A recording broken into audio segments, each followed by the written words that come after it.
Hi again then guys, and welcome to another speed build on Forza Horizon 3, and this particular tune is for a slightly slower vehicle. It's certainly not a slow car by any means, but it's not a 260, 270 or even 280 mile per hour machine like some of the other cars on the game are.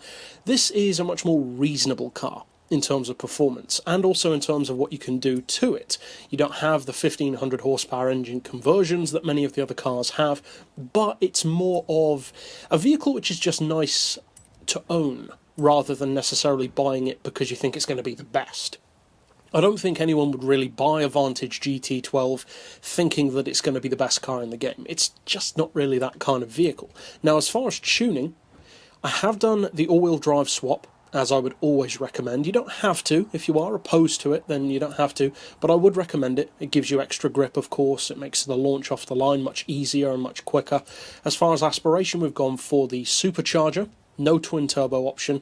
Unfortunately, it is a slightly less powerful vehicle than some of the others which we've done, and as far as the rest, power, weight, all that kind of stuff, it's fairly obvious what you need to do. Upgrade the tyres, basically fit everything that is race spec.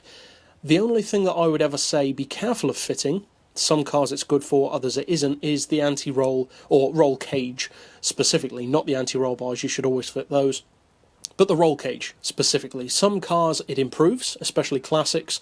Newer ones sometimes don't need it as much because of course that's more for handling, whereas with older cars it does improve acceleration as well. With newer ones, not so much. It does sometimes, but not as much. As far as the tuning though, as you can see on the benchmark, I said it's not as quick as some of the others, and it's not. 217 is significantly slower. That's around 50 miles per hour slower than some of our other builds, but it's not slow. This is a vehicle for, as I said, a different kind of driver, a different kind of buyer, a different kind of collector. Now, as far as the gearbox, I would recommend a final drive of 3.45, then individual gears of 2.7, 2, 1.5, 1.17, 0.95 and 0.78.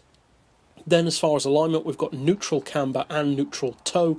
On this particular car, I've got 6 degrees of caster, but it's purely down to personal preference. So if you want to change any of those settings, of course, go ahead and do so. As far as anti-roll, we've got those rounded off to 30 and 21. Springs to 178 and 212 with the lowest ride height front and rear. Springs on 13, 14 and then 6 apiece. Aero doesn't apply, funnily enough, for a car with an existing wing. And as far as the diff, I've opted for 100% on acceleration bias and 0 on deceleration.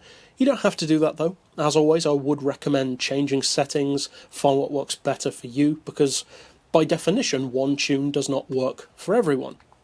And for the centre split, I've gone for 70% in favour of the rear. So you get the advantage of the all-wheel drive with 30% going to the front end, but at the same time you can still drift the car, it's still playful.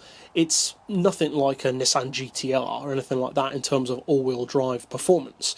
So that's it for the build, and due to the high amount of requests that I've had for actually seeing the car perform rather than just the tune, we are going to start actually taking the cars out and driving them. The reason why I didn't do that before is because I didn't think people on YouTube would really care to see the car, because at the end of the day you don't need to see the car driving to use the tune setup. You just go to the video, fit the tune and leave. But seeing as many of you do seem to want to see the cars driving, okay, so let's go and drive it.